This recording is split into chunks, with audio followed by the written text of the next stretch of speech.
Hi Hayden.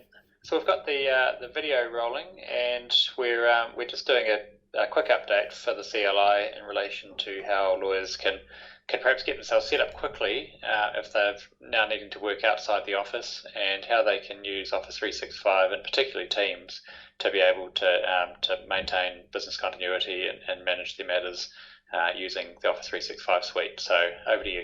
Great. Okay. Well, thanks for the call, Gene. I suppose Teams is it's a relatively new product from Microsoft, and it seems to be they've put it together so that I guess the Office 365 suite is quite large, really. I mean, you've got all those different apps. If you click on the waffle at the top left of Office 365, there's maybe 50 apps that you can choose from. So that all becomes a bit overwhelming for people if they just want to get their job done. So if in a legal context, if you're working on a matter, you only really want the information related to that matter available to you in the one spot. From you don't care where it is in the Office 365 world, or even if it's on the internet or anywhere where it is. So you want to be able to have all that stuff collated together, and I think that's where Teams comes into it. So it's a great way to collaborate with your 4 or 5 or 10 people that are working on a case or a matter, and they know that everything is in the same spot. So Teams is perhaps best known for the video capability, like these calls that we're doing right now and screen sharing. But with team sites, you can also have a website based in the background with Teams. So this is the team site that gets created every time a Microsoft team is created in Office 365. The idea with the team site is this would be the place where you could store or be the focal point for all of your content from throughout either the Office 365 world or even external websites or anywhere else that you're working on for your project. And they have this posts here where you can actually chat away, a lot like Facebook, and people seem to really like this interface, the look and feel. And then they also create a document library for you, so you can store your documents in here. So you can jump in and actually start putting documents in. So with this Project Wolf's privacy template, Gene, if we both open this, we can even just edit directly together into the document without having to both share it somehow. So if you can jump in and open that up, and I'll Just coming in a second, hey. okay. So I'm just tapping away.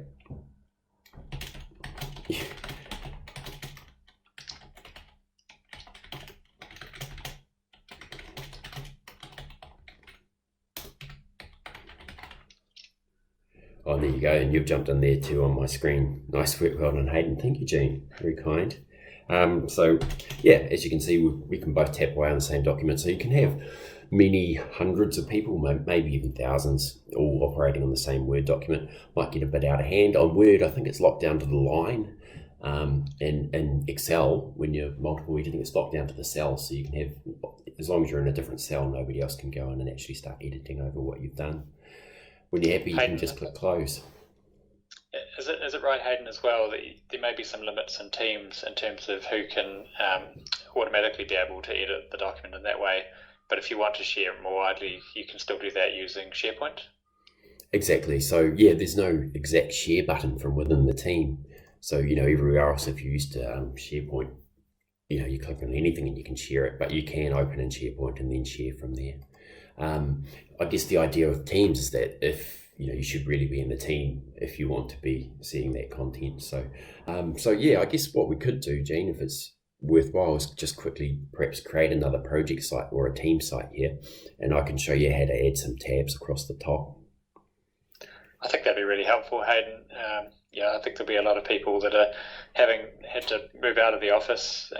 Will be interested in how they can quickly set up matters, add people to the team for that matter, and then be able to at least keep the continuity going over the next period in terms of being able to continue their work.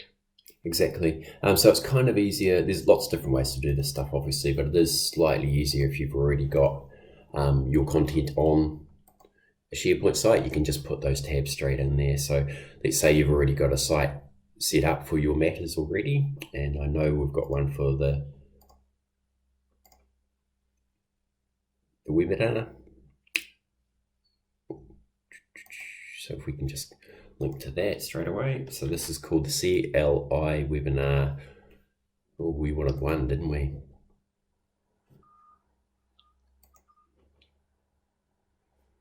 Project 1, so that's got all our content in it. So we can go back to Teams and we'll create a new team. So you click on Create Team, and we're going to build a team from scratch, and we'll make it public so anyone in the company can see it, but we could do it privately where only you or I or whoever was in the team.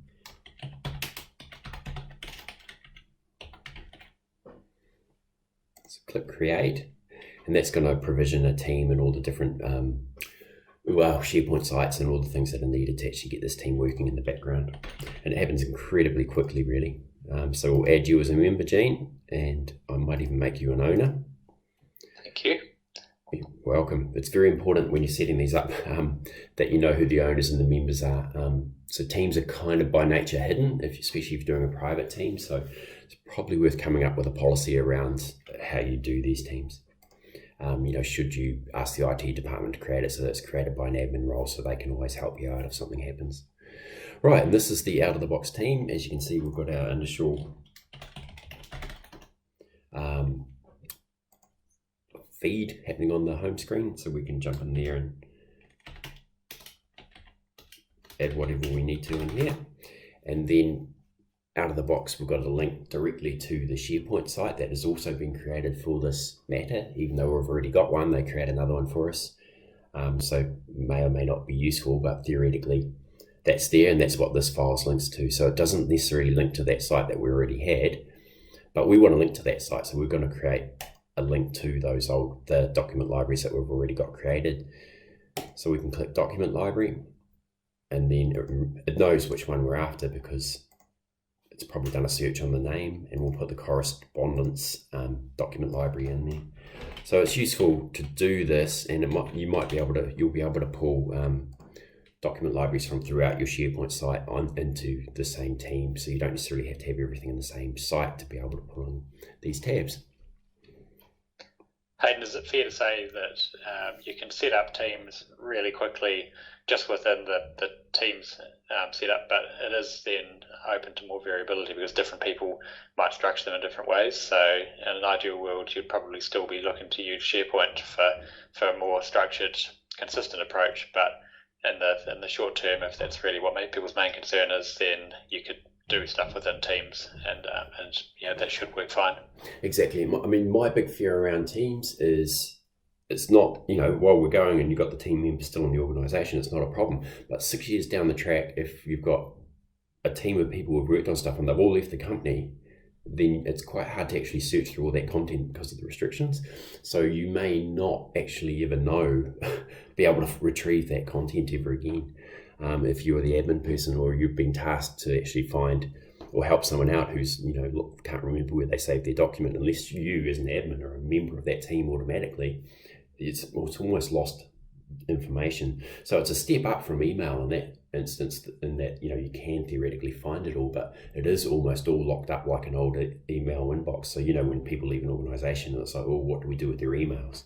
But similar sort of thing can happen with Teams unless you sort of put a bit of thought up front. So yeah, I would certainly not say it's a good replacement or an adequate replacement at all for document management from a corporate perspective, but certainly for having teams, having meetings, organizing meeting notes, and then just be wary, take the outputs of those documents and perhaps put them into a more structured SharePoint site. So there might only be 2 or 3 documents that you need everyone else to see, but probably don't leave them locked away in your team site just in case everyone leaves the the company and the team sort of vanishes. Good advice. Yeah, so that's those. There's a team here. We can create another channel if you like. So let's say we've got a court case coming up. We can create another channel within this team, and it just anything related to that court case could go in there.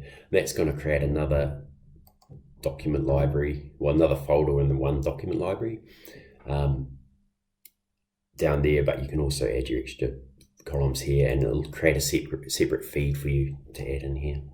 Another thing within Microsoft Teams, the application is the ability to share screens, and when you have a few meetings, it is very useful to be able to share a screen, and everyone can look onto the same and know we're all looking at the same content.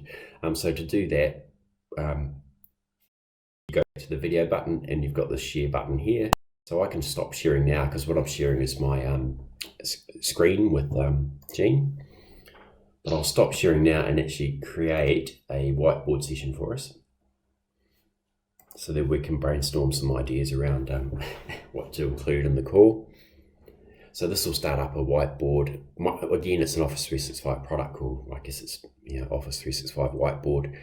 And can you see that pop up on yours in Jean? Yes, come up clearly. Brilliant. So we can both start adding so I've got a touch screen, it's slightly easier for me. And we can both collaborate on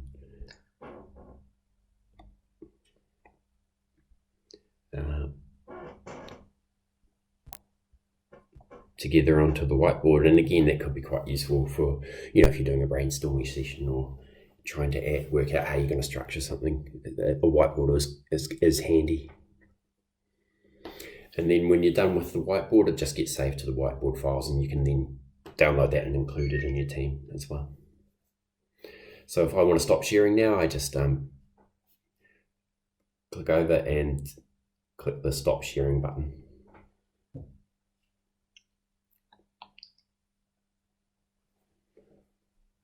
So Hayden, do you want to quickly show how you can use the calendar to schedule meetings with including Teams meetings and also to basically just start an immediate video chat? Sure, okay. So what we can do is, so if I go back to my team, to create a team instantly, you can click on this button now and click Meet Now, and that's going to pop up. Because we're in a meeting, I probably won't do this, Gene, but we can do it that way. And if we're in Outlook, so I'll open up Outlook at this end here, we can calendar and create a new Teams meeting. So here's the calendar.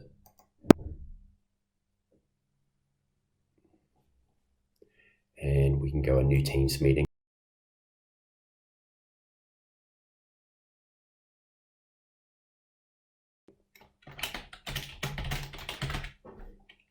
And I can invite anyone from outside of the organization or inside my organization to do that, and they'll get this email here, and they just have to click on that Join Microsoft Teams link, and that'll get sent through to you. So maybe if you share your screen, Jean, and you can show how to do it within Teams itself. So I'll stop sharing now.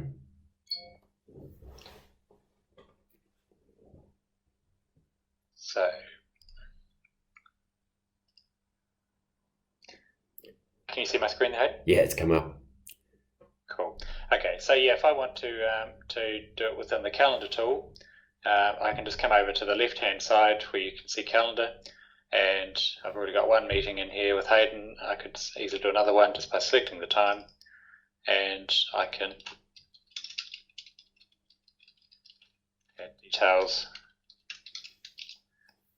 Hayden as a guest, and send that invite as well, and it'll work exactly the same way that Hayden had just shown.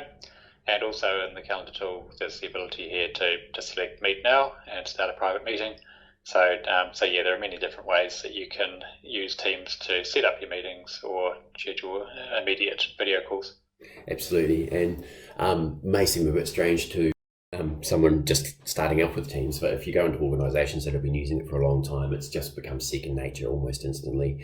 Everyone jumps into the meeting straight away, and there's no dramas whatsoever. And teams that do use it, often people are just working from home and jumping in on the Teams meeting now. So it's it really is, it's a well adopted, in many large organisations.